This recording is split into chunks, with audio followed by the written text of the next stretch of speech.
नमस्कार दोस्तों, स्वागत है आपका अपने चैनल हिस्ट्री मंत्रा में। तो आज के इस लेक्चर में हम क्लास 12th के हिस्ट्री के प्रीवियस ईयर क्वेश्चन, बोर्ड्स के प्रीवियस ईयर क्वेश्चन को देखेंगे, उसके ऑब्जेक्टिव क्वेश्चन को। तो आज के इस लेक्चर में हम टॉप 30 क्वेश्चन को देखेंगे और ये कहने को 30 क्वेश्चन होगा, लेकिन हम उसके एक्सप्लेनेशन के साथ देखेंगे तो आपको इनडायरेक्टली हम 50 से भी अधिक क्वेश्चन को इसमें सॉल्व करेंगे। तो आइए शुरू करते हैं। तो सबसे पहला प्रश्न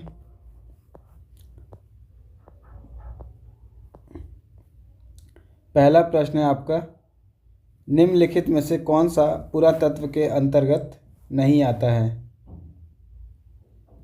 पुरातत्व के अंतर्गत नहीं आता है, तो इसका सही उत्तर हो जाएगा साहित्य, सी ऑप्शन। लिटरेचर जो है वो पुरातत्व के अंतर्गत नहीं आता है। पुरातत्व किसे कहते हैं? तो पुरातत्व भौतिक अवशेषों जैसे कि मिट्टी के बर्तन, औजार, इमारतें, हड्डियाँ हो गए, सिक्के हो गए, उनका अध्ययन है, जिसके माध्यम से हम मानव के अतीत और उनके संस्कृति को समझने का प्रयास करते हैं। तो पुरातत्व क्या है? भौतिक अवशेष जैसे कि मिट्टी के बर्तन, औजार, इमारतें, हड्डियाँ, सिक्के इत्यादि का अध्ययन है, जिसके माध्यम से हम मानव जाति के अतीत और उनके संस्कृति को समझने का प्रयास करते हैं। तो पुरातत्व को समझने के लिए हमें पहले सोर्स को भी समझना पड़ेगा। सोर्स, जिसे हम हिंदी में स्रोत कहते हैं। स्रोत जो है वो दो प्रकार के होते हैं, एक साहित्यिक और एक पुरातात्विक स्रोत। एक होता है साहित्यिक स्रोत और एक होता है पुरातात्विक स्रोत, आर्कियोलॉजिकल सोर्सेस। साहित्यिक में लिखित ग्रंथ शामिल है, इसमें जितने भी लिखित ग्रंथ है वो शामिल है। और पुरातात्विक अवशेषों में आपके अभिलेख, पुराने मंदिर, सिक्के, इमारतें, हड्डियाँ, ये सारी चीज़ें इसमें शामिल हैं। तो सोर्स कितने प्रकार के होते हैं? मुख्यतः दो प्रकार के, साहित्यिक और पुरातात्विक स्रोत। पुरातात्विक स्रोत के अंदर हमें भौतिक अवशेष देखने को मिलते हैं। भौतिक अवशेष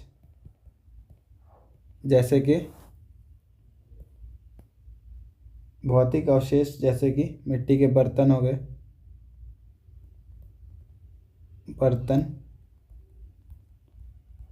मिट्टी के बर्तन, औजार, इमारतें, ये सारी चीज़ों का अध्ययन इसमें शामिल है। और इसमें लिखित ग्रंथ है। साहित्यिक स्रोत दो प्रकार के होते हैं, ये भी दो प्रकार के होते हैं, एक होता है धार्मिक और एक दूसरा गैर धार्मिक। धार्मिक और गैर धार्मिक। आइए अगले प्रश्न की तरफ। तो इसमें हम देखेंगे कि पुरातत्व के अंतर्गत अभिलेख आता है, पुराना मंदिर आता है, सिक्के आते हैं, लेकिन साहित्य जो है वो नहीं आता है। तो इसका सही उत्तर हो जाएगा सी, साहित्य। अगला क्वेश्चन ये हड़प्पा सभ्यता से है कि जुते हुए खेत का साक्ष्य कहाँ से मिला है? तो इसका सही आंसर हो जाएगा बी, कालीबंगा। इसका सही आंसर हो जाएगा कालीबंगा। ये जो कालीबंगा कहाँ पे स्थित है? तो कालीबंगा आपका राजस्थान में स्थित है। कालीबंगा राजस्थान में। इसका कालीबंगन का शाब्दिक अर्थ क्या होता है? काली चूड़ियाँ। इसका शाब्दिक अर्थ होता है काली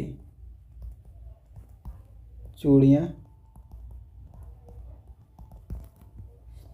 आइए इसके बाकी ऑप्शन को देख लेते हैं। बनावली कहाँ पे स्थित है? ये हरियाणा में स्थित है। बनावली हरियाणा में। हड़प्पा पाकिस्तान में, जो कि किस नदी के किनारे है? रावी नदी के किनारे स्थित है। हड़प्पा से हमें कौन कौन सी चीज़ों के अवशेष मिले हैं? तो यहाँ पे हमें RH-37 नामक कब्र का अवशेष मिला है। साथ ही साथ यहाँ से हमें यूनिकॉर्न भी मिला है, एक सींग वाला जो जानवर था, जिसका हमें हड़प्पाई मोहरों पर उल्लेख मिलता है बार बार। उसका अंकन मिलता है। यूनिकॉर्न एक सींग वाला जो विशेष किस्म का जानवर है। हड़प्पा से और क्या चीज़ें मिली हैं? हड़प्पा से हमें अन्नागार मिले। अब शोरतुगई से हमें नहरों के अवशेष मिले हैं।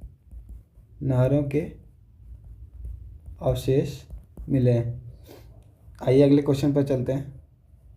अगला क्वेश्चन है, ये भी सिंधु सभ्यता से है। सिंधु निवासी किस धातु का उपयोग नहीं करते थे? तो इसका सही आंसर हो जाएगा लोहा।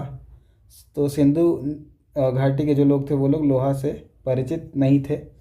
वो लोग बाकी सोना, चांदी, तांबा का इस्तेमाल करते थे। तो तांबा जो है, तांबा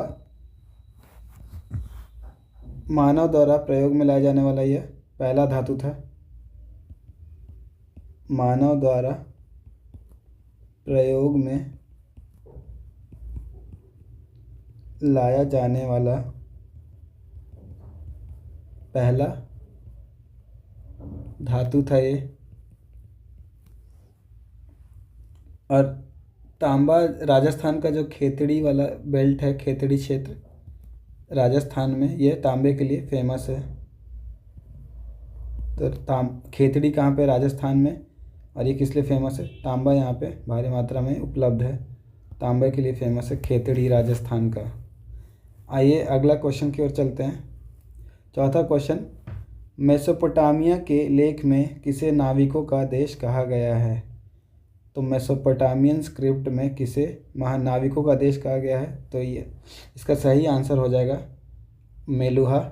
और ये जो मेलुहा है वो मेसोपोटामिया के लेख में मेलुहा शब्द का प्रयोग हड़प्पाई क्षेत्र के लिए किया गया है।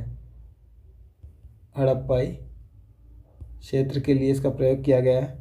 और इसको मेलुहा को नाविकों का देश भी कहा गया है। किसमें? मेसोपोटामिया के स्क्रिप्ट में, उसके लेख में। और दिलमुन किसे कहा गया है? तो दिलमुन किसे कहा गया? और मगान जो है वो ओमान के लिए प्रयोग में लाया गया है संभवतः। और जो दिलमुन है वह बहरीन द्वीप के लिए लाया गया है। किसके लिए? बहरीन द्वीप के लिए। बहरीन द्वीप के लिए दिलमुन शब्द का इस्तेमाल किया गया है। इसका सही आंसर हो जाएगा मेलुहा। पांचवा क्वेश्चन है, ये भी हड़प्पा सभ्यता से। सबसे लंबे हड़प्पा शिलालेख में कितने चिन्ह हैं? तो हड़प्पाई जो शिलालेख मिले हैं वो ज़्यादातर आकार में छोटे थे या ज़्यादातर संक्षिप्त मिले हैं। लेकिन उसका जो सबसे लंबा जो शिलालेख मिला है वो उसमें 26 चिन्ह हैं। तो इसका आंसर हो जाएगा 26। तो आइए हड़प्पा का जो शिलालेख है उसके बारे में हम कुछ जानकारी ले लेते हैं। तो हड़प्पाई जो अभिलेख है या शिलालेख है ये ज़्यादातर संक्षिप्त हैं। ज़्यादातर संक्षिप्त है यानी छोटे हैं। ज़्यादातर संक्षिप्त हैं। उसके अलावा ये स्क्रिप्ट, इनकी जो लिपि है, इस अभिलेख को लिखने के लिए जिस स्क्रिप्ट का प्रयोग किया गया है, इसको लिखने के लिए जिस स्क्रिप्ट या लिपि का प्रयोग किया गया है, स्क्रिप्ट या लिपि का प्रयोग किया गया है, उस लिपि को आज तक पढ़ा नहीं जा सका है। इस लिपि को आज तक पढ़ा नहीं गया है, पढ़ा नहीं जा सका है। यह जो लिपि है वो दाईं से बाईं की ओर लिखी हुई है। दाईं से बाईं की ओर लिखी हुई है। और यह इतिहासकारों द्वारा लंबे रिसर्च के बाद यह मतलब अनुमान लगाया गया है कि यह जो स्क्रिप्ट है वह वर्णमालीय नहीं है। इसमें मतलब वर्णमाला का प्रयोग नहीं किया गया।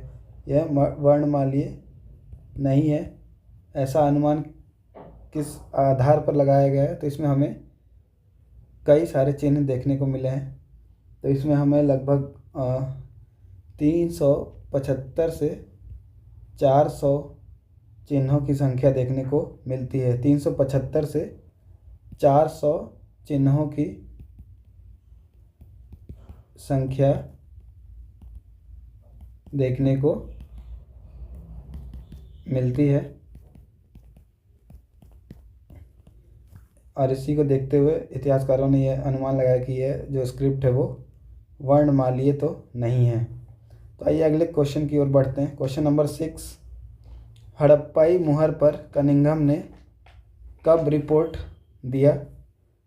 हड़प्पाई मुहर पर कनिंघम ने कब रिपोर्ट दिया? तो इसका सही जवाब है 1875। तो कनिंघम कौन थे? आर्कियोलॉजिकल सर्वे ऑफ इंडिया के डायरेक्टर थे। ASI archaeological survey of India के डायरेक्टर थे। ठीक है। अगला क्वेश्चन, राजगीर किस महाजनपद की राजधानी थी? तो जैसा कि हम लोग जानते हैं महाजनपद, कुल 16 महाजनपद थे। 16 महाजनपद थे, जिसमें जो राजगीर है वो मगध साम्राज्य की राजधानी थी। राजगीर मगध की राजधानी थी। राजगीर जो है वो मगध की पहली राजधानी थी। बाद में राजधानी इसका बदल करके पाटलिपुत्र कर दिया गया था। और ये राजधानी किसने बदला था? तो इसको बदलने का काम किया था उदयन ने। उदयन जो थे वो हर्यंक वंश के शासक थे। इन्होंने ही मगध की राजधानी राजगीर से बदल करके पाटलिपुत्र कर दी थी। तो ये हर्यंक वंश क्या है? ये मगध साम्राज्य पर रूल करने वाले वंश हैं, हर्यंक वंश।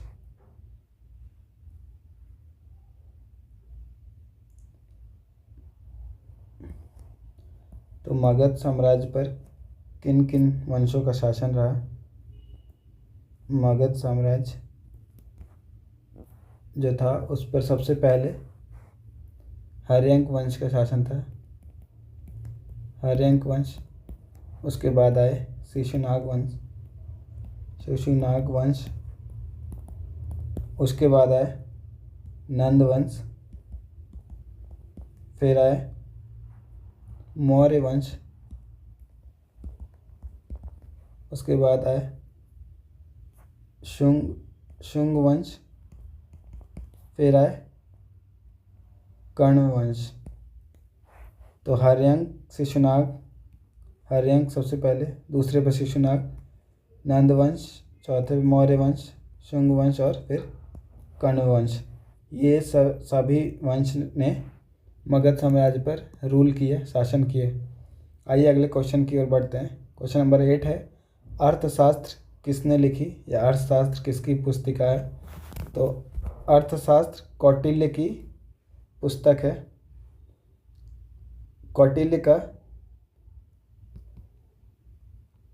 कौटिल्य का अन्य नाम क्या है? इसे हम विष्णुगुप्त या चाणक्य के नाम से भी जानते हैं। कौटिल्य को हम विष्णुगुप्त या फिर चाणक्य के नाम से भी जानते हैं। ये जो कि पुस्तक है अर्थशास्त्र, इसका विषय क्या है? यह राजव्यवस्था पर लिखी गई एक पुस्तक है। इसका विषय वस्तु क्या है? राजव्यवस्था पर लिखी हुई है ये। तो इसका नाम अर्थशास्त्र है, लेकिन ये राजव्यवस्था पर लिखी गई पुस्तक है। आइए इसके बाकी ऑप्शन को हम देख लेते हैं। यह है अशोक। तो अशोक कौन थे? ये मौर्य वंश के शासक थे, जिन्हें हम देवनामपीय और पियदसी के नाम से भी, देवनामपीय और पियदसी के नाम से भी जानते हैं। ये अपने शासन के 8वें वर्ष, इन्होंने अपने शासन के 8वें वर्ष कलिंग की लड़ाई, कलिंग का युद्ध लड़ा और इसमें हुई जान माल की क्षति को देखते हुए इन्होंने युद्ध की नीति त्याग दी। कलिंग युद्ध के बाद इन्होंने युद्ध की नीति को त्याग दिया, युद्ध की नीति को त्याग दिया और इन्होंने और बौद्ध धर्म अपना लिया, बौद्ध धर्म अपना लिया। ये जो अशोक थे इन्होंने अपनी प्रजाओं के लिए संदेश लिखवाए पत्थरों पर, जिन्हें शिलालेख के नाम से जाना जाता है। इनके 14 शिलालेख महत्वपूर्ण हैं। 14 शिलालेख इन्होंने इन शिलालेखों पर अपनी प्रजाओं के लिए संदेश खुदवाए, अपनी प्रजाओं के लिए संदेश खुदवाए। ऐसा करने वाले ये पहले भारतीय शासक थे। अगला ऑप्शन दिया हुआ है मेगास्थनीज, तो इनकी पुस्तक का नाम क्या है? इंडिका। मेगास्थनीज का पुस्तिका का नाम क्या है? इंडिका। और हरिसेन कौन थे? ये समुद्रगुप्त के दरबारी कवि थे, समुद्रगुप्त के दरबारी कवि थे ये, जिन्होंने प्रयाग प्रशस्ति की रचना की थी। प्रयाग प्रशस्ति जो कि बहुत ही इम्पोर्टेंट है, प्रयाग प्रशस्ति की रचना की थी इन्होंने, हरिसेन ने। ठीक है। समुद्रगुप्त जो थे वो गुप्त वंश से, गुप्त डायनेस्टी से बिलोंग करते थे। तो इसका सही आंसर हो जाएगा अर्थशास्त्र किसने लिखा? कौटिल्य। आइए अगले क्वेश्चन की ओर चलते हैं। 1944 में भारतीय पुरातात्विक सर्वेक्षण के डायरेक्टर यानी कि ASI archaeological survey of India के डायरेक्टर जनरल कौन थे? तो इसका सही आंसर हो जाएगा मार्टिमर व्हीलर। अगर भारतीय पुरातात्विक सर्वेक्षण के पहला डायरेक्टर जनरल पूछेगा तो उसका आंसर हो जाएगा कनिंघम। कनिंघम ASI के पहले डायरेक्टर जनरल थे, पहले डायरेक्टर जनरल। जॉन मार्शल, बाकी के ऑप्शन को देख लेते हैं। जॉन मार्शल कौन थे? तो यह एक पुरातत्वविद थे, पुरातत्वविद थे, जिन्होंने हड़प्पा और मोहनजोदड़ो की खुदाई में महत्वपूर्ण भूमिका निभाई। हड़प्पा और मोहनजोदड़ो की खुदाई में महत्वपूर्ण भूमिका निभाई।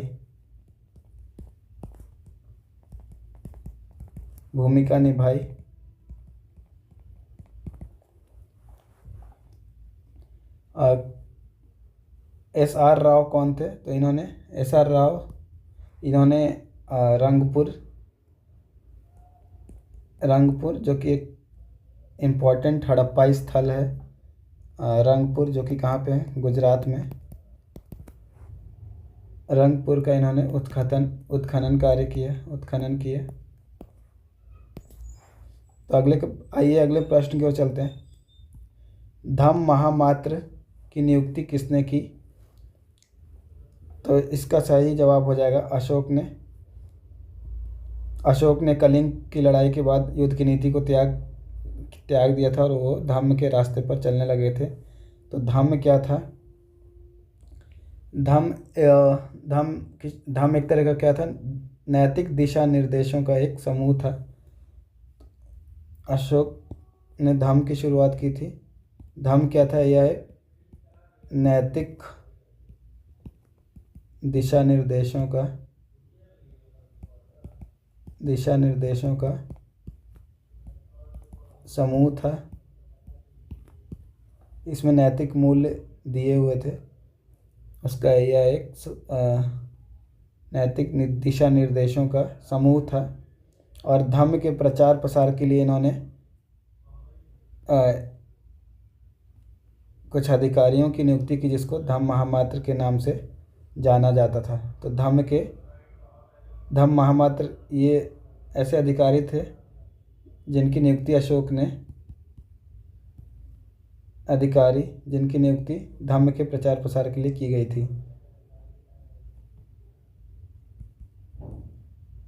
धम्म के प्रचार प्रसार के लिए, धम्म के प्रचार के लिए।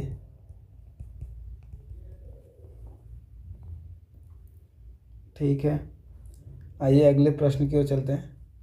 प्रयाग प्रशस्ति की रचना किसने की? तो इसका उत्तर हमने पहले ही देख लिया है। प्रयाग प्रशस्ति की रचना किसने की?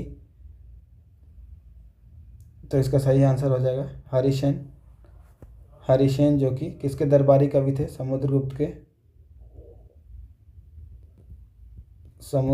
के दरबारी कवि थे ये। कौटिल्य, इन्होंने अर्थशास्त्र लिखा था, ऊपर देख चुके हैं। समुद्रगुप्त गुप्ता डायनेस्टी से थे। मेगास्थनीज, इनको भारत का नेपोलियन भी कहा जाता है। मेगास्थनीज की किताब का नाम है इंडिका, ऊपर देख चुके हम लोग। अगला क्वेश्चन, तमिल संगम साहित्य में अड़ीमई किसे कहा जाता है? तो इसका सही आंसर हो जाएगा दास, स्लेव। तो स्लेव्स को अड़ीमई कहा जाता था तमिल संगम लिटरेचर में।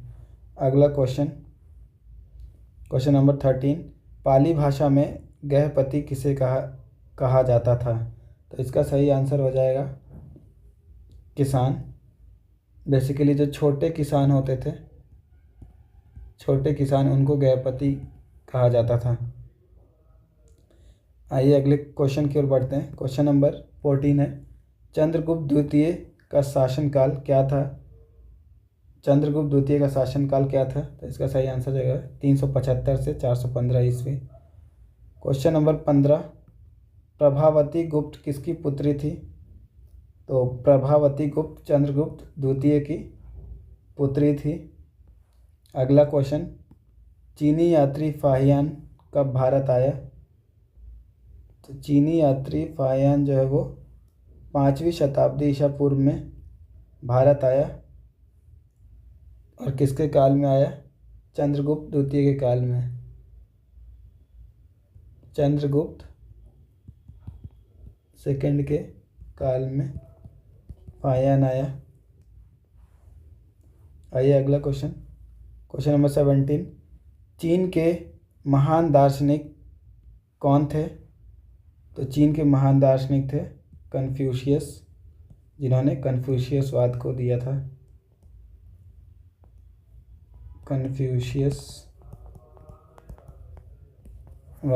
इन्होंने। क्वेश्चन नंबर 18 है, ऋग्वेद में किस देवता की स्तुति है? तो इसका सही आंसर हो जाएगा इनमें से सभी, 18 का इनमें से सभी।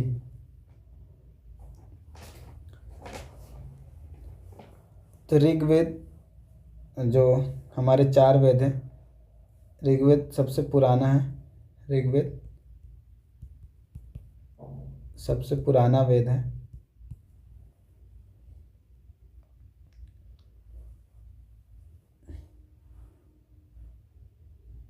बाकी के 3 वेद कौन कौन से हैं?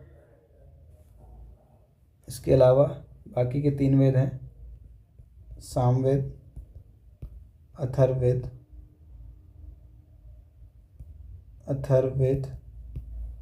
और ऋग्वेद, सामवेद, अथर्ववेद। क्वेश्चन नंबर 18 है, ऋग्वेद में किस देवता की स्तुति है? तो इसका सही आंसर हो जाएगा इनमें से सभी। ऋग्वेद में अग्नि, सोम, इंद्र, इन सभी देवताओं की स्तुति है। आइए इस क्वेश्चन को और थोड़ा सा डिटेल में देखते हैं। तो ऋग्वेद जो है वो यह प्राचीनतम वेद है ऋग्वेद जो है वो प्राचीनतम वेद है। इसमें हमें 10 मंडल, ऋग्वेद के 10 मंडल है और इसमें 1028 सूक्त हैं। कुल 4 वेद हैं, ऋग्वेद, यजुर्वेद, ऋग्वेद, यजुर्वेद, सामवेद और चौथा अथर्ववेद। अथर्ववेद। ऋग्वेद में देवताओं की स्तुति और मंत्र दिए गए हैं। ऋग्वेद में देवताओं की स्तुति और मंत्र दिए गए हैं। वहीं यजुर्वेद में यज्ञ और कर्मकांड के बारे में दिया हुआ है। सामवेद जो है इसका विषय वस्तु है संगीत,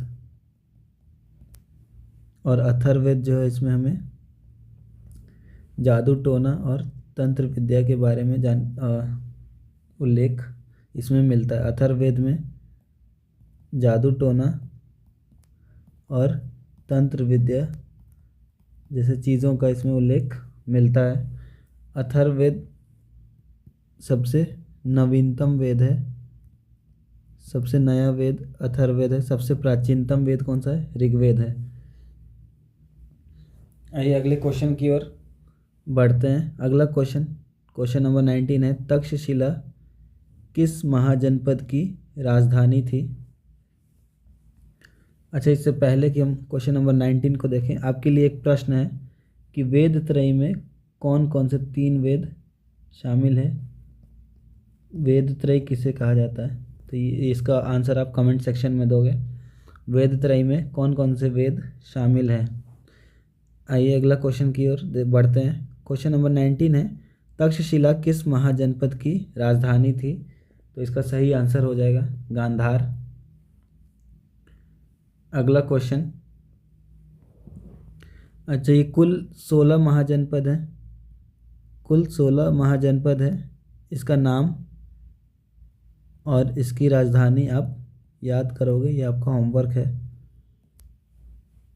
कुल 16 महाजनपद है, जिसमें से सबसे शक्तिशाली जो महाजनपद था वो था मगध महाजनपद। आइए अगला क्वेश्चन है, क्वेश्चन नंबर 20, यौधेय गणराज ने किस धातु के सिक्के जारी किए थे? तो इसका सही आंसर है सी, तांबा, तांबा के सिक्के। यौधेय जो हैं ये कुषाणों के समकालीन थे। किसके समकालीन थे? कुषाणों के समकालीन थे ये। अगला क्वेश्चन नंबर 21, अशोक के ब्राह्मी शिलालेख का अर्थ सर्वप्रथम किसने लगाया? तो इसका सही आंसर है बी, जेम्स प्रिंसेप ने इसका अर्थ निकाला था 1837-38 में, 1837-38 ईस्वी में। अशोक जो कि मौर्य साम्राज्य के महानतम शासकों में से थे, अशोक मौर्य साम्राज्य से बिलोंग करते थे, और इनके जो ज़्यादातर शिलालेख हैं वो किस भाषा में थे? तो इनकी भाषा थी प्राकृत भाषा, और लिपि जो थी इनकी ब्राह्मी। ब्राह्मी लिपि बाएं से दाएं की ओर लिखी जाती है, बाएं से दाएं की ओर। तो अशोक के जो ज़्यादातर अभिलेख थे वो प्राकृत भाषा में थे, उसकी लिपि क्या थी? ब्राह्मी लिपि। अगला क्वेश्चन है, क्वेश्चन नंबर 22, सुदर्शन झील का पुनर्निर्माण करने वाले शक शासक रुद्रदामन का शिलालेख किस भाषा में लिखा गया था? तो इसका सही आंसर है संस्कृत में।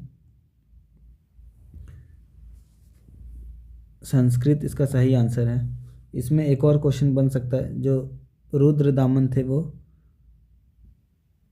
इनका संबंध किस डायनेस्टी से था? तो शक डायनेस्टी से। इसका सही उत्तर हो जाएगा। अगला क्वेश्चन, बुद्ध के बचपन का नाम क्या था? तो बुद्ध के बचपन का नाम सिद्धार्थ था। अगला क्वेश्चन है क्वेश्चन नंबर 24, बुद्ध को ज्ञान की प्राप्ति कहाँ हुई थी? तो इसका सही आंसर है बोध गया में। बोध गया में पीपल के वृक्ष के नीचे, पीपल वृक्ष के नीचे और निरंजना नदी के किनारे, निरंजना नदी के किनारे इन्हें ज्ञान की प्राप्ति हुई थी। नदी के किनारे। लुम्बिनी में गौतम बुद्ध का जन्म हुआ था। लुम्बिनी आज के नेपाल में है। लुम्बिनी कहाँ पे है? नेपाल में। गौतम बुद्ध का जन्म लुम्बिनी में हुआ था। सारनाथ में उन्होंने अपना पहला उपदेश दिया था। पहला उपदेश उन्होंने अपना सारनाथ में दिया था, जिसे हम धर्म चक्र परिवर्तन के नाम से भी जानते हैं। उनके पहले उपदेश को बौद्ध धर्म में, बौद्ध ग्रंथों में धर्म चक्र परिवर्तन के नाम से जाना जाता है। धर्म चक्र परिवर्तन के नाम से जाना जाता है। आइए अगले क्वेश्चन की ओर। सांची स्तूप की खोज कब हुई? तो इसका सही उत्तर है 1818 में। सांची स्तूप की खोज 1818 में हुई। अगला क्वेश्चन है क्वेश्चन नंबर 26, जैन धर्म के 24वें तीर्थंकर कौन थे? इसका सही आंसर है महावीर इसके 24वें तीर्थंकर थे। आइए बाकी के ऑप्शन को भी देख लेते हैं। तो जो पार्श्वनाथ थे वो 23वें तीर्थंकर थे। ऋषभ देव जो हैं वो पहले तीर्थंकर थे, पहले। अजीत नाथ जो हैं वो दूसरे तीर्थंकर थे जैन धर्म के।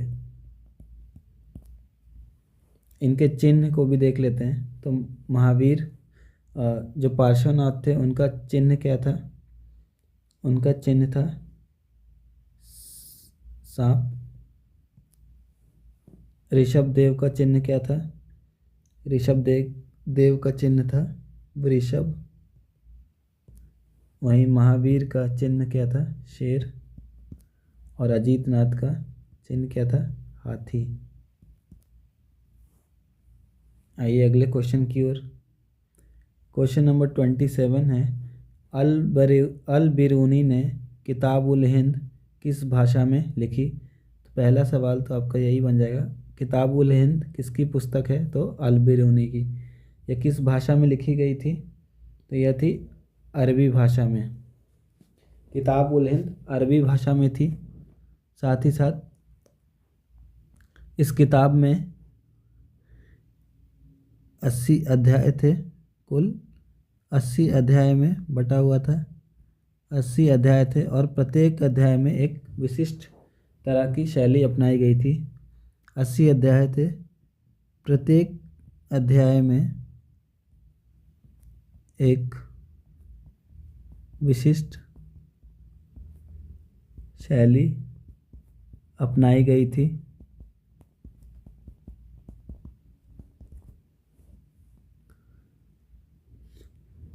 इस किताब का विषय वस्तु क्या था? तो इस किताब में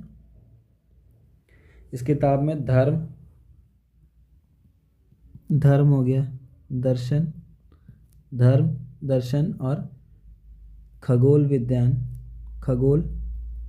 विज्ञान जैसे विषय के बारे में इसमें जानकारी मिलती है हमें। खगोल विज्ञान आदि के बारे में जानकारी मिलती है। अब आइए अल बिरूनी के बारे में जान लेते हैं। तो अल बिरूनी कौन थे?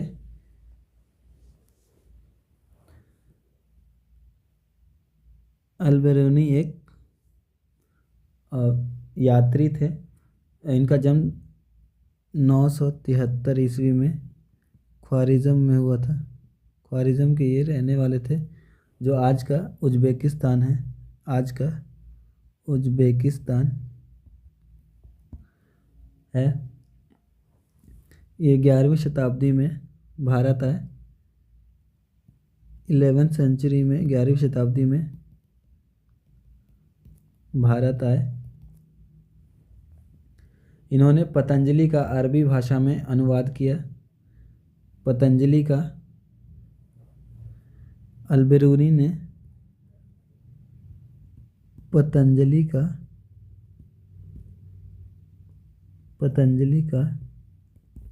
अरबी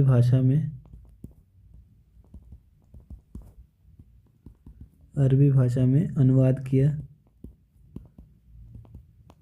इसके अतिरिक्त इन्होंने यूक्लिड के कार्यों का संस्कृत में अनुवाद किया। यूक्लिड के कार्यों का संस्कृत में अनुवाद किया।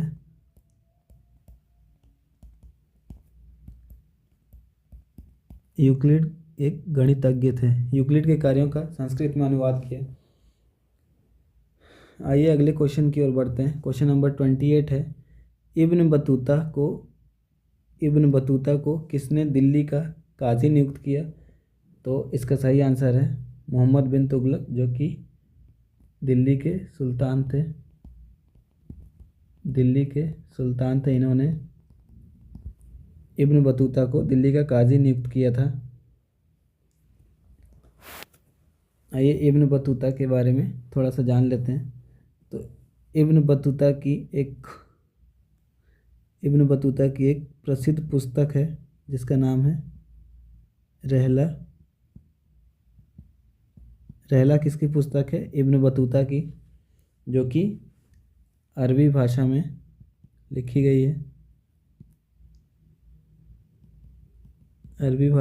गई है। रहला जो पुस्तक है, इसमें हमें किस चीज़ के बारे में जानकारी मिलती है? तो इसमें हमें 14वीं शताब्दी के भारतीय उपमहाद्वीप के सामाजिक एवं सांस्कृतिक जीवन के बारे में जानकारी मिलती है। 14वीं शताब्दी के भारतीय उपमहाद्वीप के सामाजिक एवं सांस्कृतिक जीवन के बारे में पता चलता है। इससे सामाजिक एवं सांस्कृतिक जीवन के बारे में जानकारी प्राप्त होती है।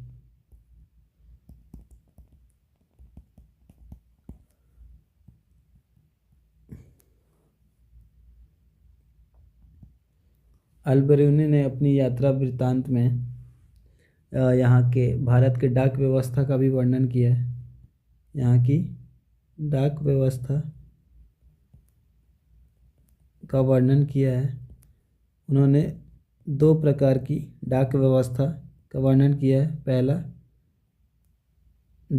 पहला जिसे उलुक कहा जाता है, उलुक, और दूसरा है दावा। उलुक जो है वो अश्व डाक व्यवस्था है, वहीं दावा जो है वो पैदल डाक व्यवस्था है।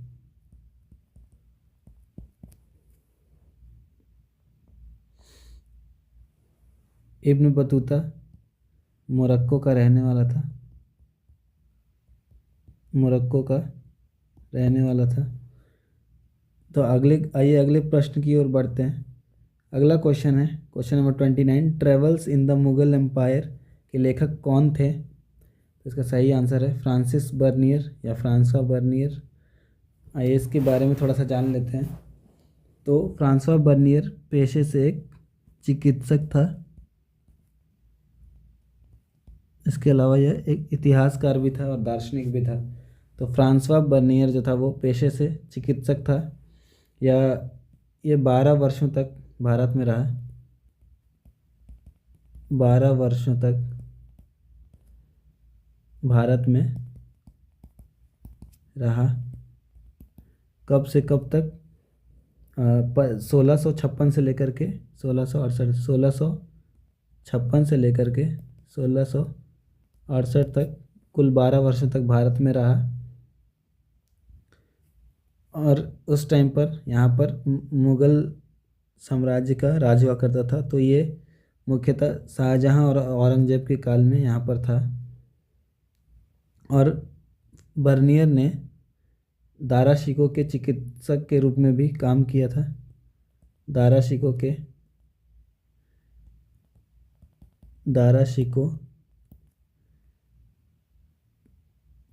चिकित्सक के रूप में काम किया इसने। दाराशिकों के चिकित्सक के रूप में काम किया। दाराशिकों कौन था? दाराशिकों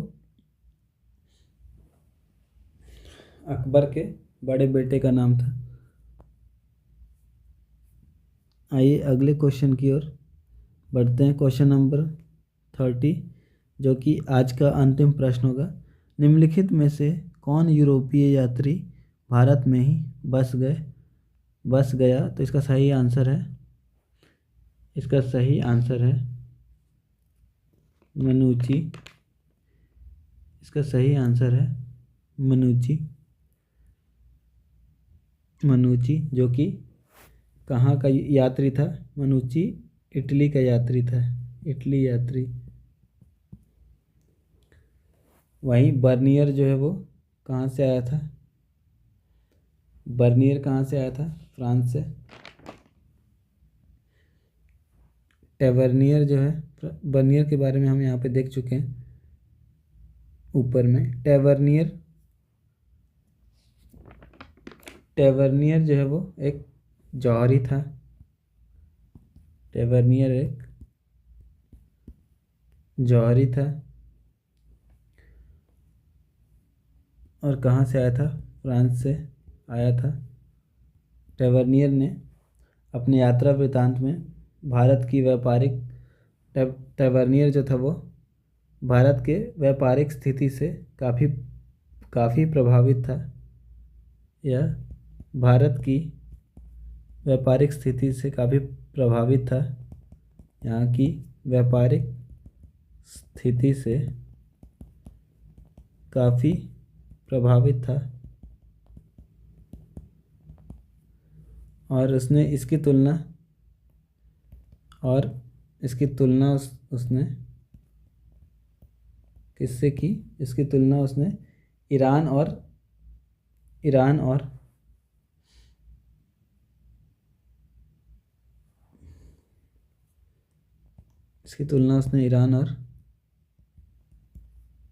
रोमन साम्राज्य से की। रोमन साम्राज्य से की। इब्न बतूता जो है वो मोरक्को से आया था।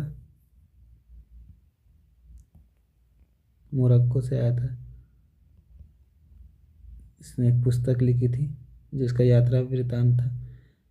इब्न बतूता का पुस्तक का नाम क्या है? रहला।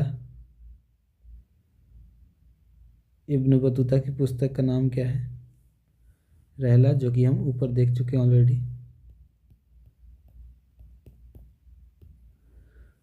तो आज के लिए इतना ही। आज हम 30 क्वेश्चन को देखे, लेकिन इनडायरेक्टली हमने 50 से भी अधिक क्वेश्चन को देखा होगा। तो आज की इस वीडियो में इतना ही। अगर वीडियो आपको पसंद आया हो तो आप वीडियो को ज़्यादा से ज़्यादा शेयर करें और इसी तरह का वीडियो के लिए आप चैनल को सब्सक्राइब कर लें ताकि बोर्ड के एग्ज़ाम में आपको हेल्प मिल सके। आज के लिए इतना ही। बहुत बहुत धन्यवाद।